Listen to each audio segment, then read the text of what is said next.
ذرا ایک ایسی سرزمین کا تصور کریں جو مکمل طور پر ویران اور تباہ و حال ہو، جہاں زندگی کا کوئی نام و نشان نہ ہو، لیکن اس کی خاموشی میں ایک ایسی کہانی چھپی ہے جو ہر دور کے لیے ایک بہت بڑا سبق ہے۔ یہ ہے بحیرہ مردار یعنی ڈیڈ سی۔ کہا جاتا ہے کہ یہ سدوم شہر کا مقام تھا، لیکن اصل سوال یہ ہے کہ آخر اس کا نام بحیرہ مردار کیوں ہے؟ اس میں زندگی کیوں نہیں پنپ سکتی؟ اچھا، اس راز کا جواب ایک ایسے نبی کی کہانی میں ہے جنہوں نے ایک ایسے شہر کے خلاف اکیلے آواز اٹھائی جہاں برائی اپنی جڑیں پھیلا چکی تھی۔ یہ کہانی ہے حضرت لوط علیہ السلام کی۔ تو چلیے اس قصے کو بالکل شروع سے دیکھتے ہیں۔ حضرت لوط، جو کہ حضرت ابراہیم علیہ السلام کے بھتیجے بھی تھے اور شاگرد بھی، انہیں اللہ تعالیٰ نے ایک بہت خاص مشن کے لیے چنا تھا۔ انہیں بھیجا گیا سدوم اور امورہ کے علاقے میں۔ وہاں کے لوگ نہ صرف اللہ کو بھلا بیٹھے تھے بلکہ وہ ایک ایسی اخلاقی پستی میں گر چکے تھے جس کی مثال آپ کہہ لیں انسانی تاریخ میں پہلے کبھی نہیں ملتی تھی۔ اب جو چیز اس کہانی کو اتنا منفرد بناتی ہے نا، وہ ہے سدوم کے لوگوں کے گناہوں کی نوعیت۔ یہ کوئی عام گناہ نہیں تھے، یہ تو انسانی فطرت کے خلاف ایک کھلی بغاوت تھی۔ حضرت لوط نے اپنی قوم کو جھنجھوڑتے ہوئے سیدھا یہی سوال کیا تھا۔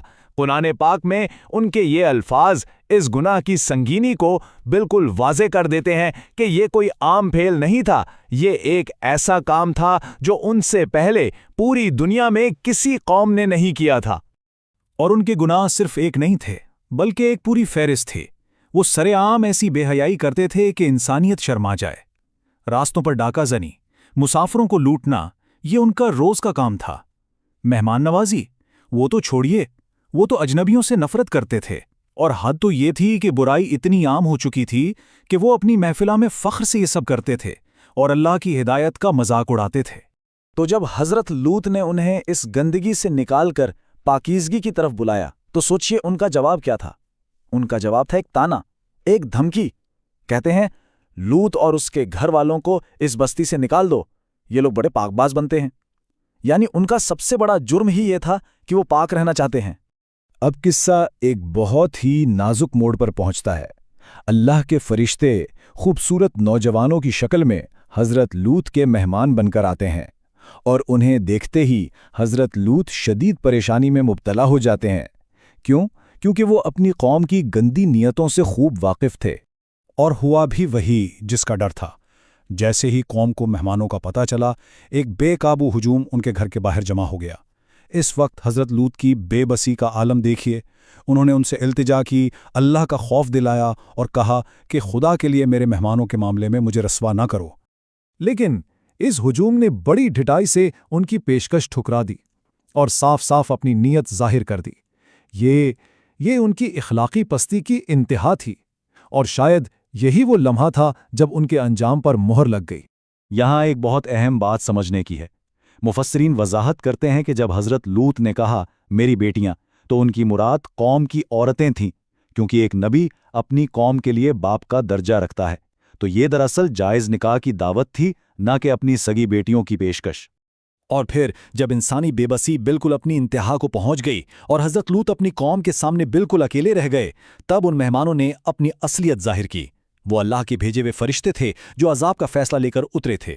فرشتوں نے حضرت لوط کو فوری اور واضح ہدایات دیں کہ رات کے کسی حصے میں اپنے گھر والوں کو لے کر یہاں سے نکل جاؤ، اور سخت ہدایت تھی کہ تم میں سے کوئی بھی پیچھے مڑ کر نہ دیکھے، مگر تمہاری بیوی پیچھے رہ جائے گی، کیونکہ صبح کا وقت ان کی تباہی کے لیے مقرر ہو چکا ہے۔